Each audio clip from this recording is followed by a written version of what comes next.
I'm Air Force retired Colonel Bob Dutton.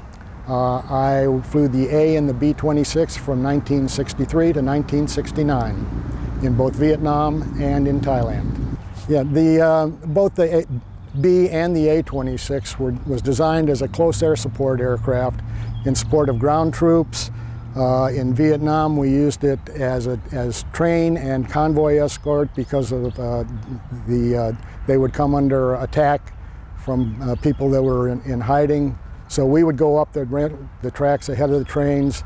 We would go ahead of a convoy to help keep them safe. We would take off from Bien Hoa and fly up to a little strip called Phuc Vinh, and you'd pick up your forward air controller there, and off into your area you would go.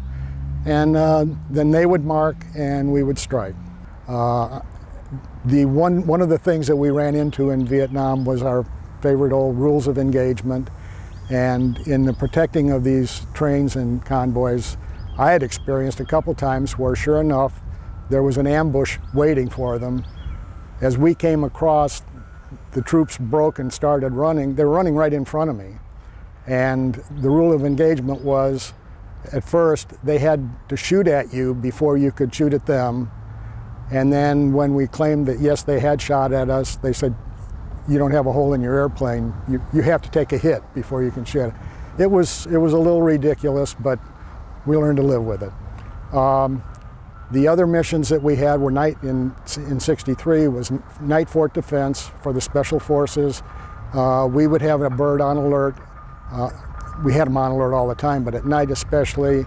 And if we got a call from one of the Special Forces camps that they were coming under attack, a C-47 flare ship would go down. We would go down. We had our own flares, but we would go down, and we had the endurance. We could stay over these guys for about 4 hours.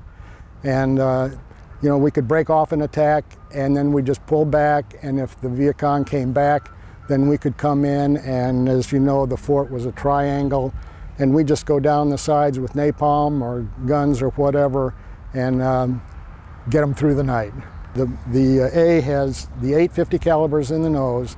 Now the B model had 6 50 calibers in the nose, except for 2 of the airplanes that we had over there. One was we called the Black Widow. She was painted black. She had the 8-gun nose, but also had 3 50s in each wing. So you had 14 forward-firing 50 calibers. I got to fly it on 2 occasions, and on one occasion I actually turned on all the guns, and the cockpit went IFR with all the cordite and smoke coming in from everywhere.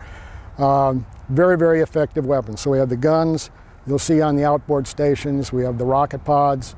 We carried napalm. We carried everything from 100-pound white phosphorus bombs, 250s, 500s, 750s, and 1,000-pounders.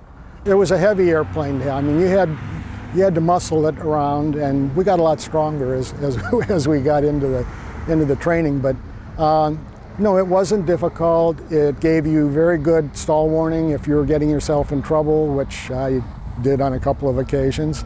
But it would let you know. It had the power to get you out of it and it was a very honest airplane. I mean, it didn't do crazy things.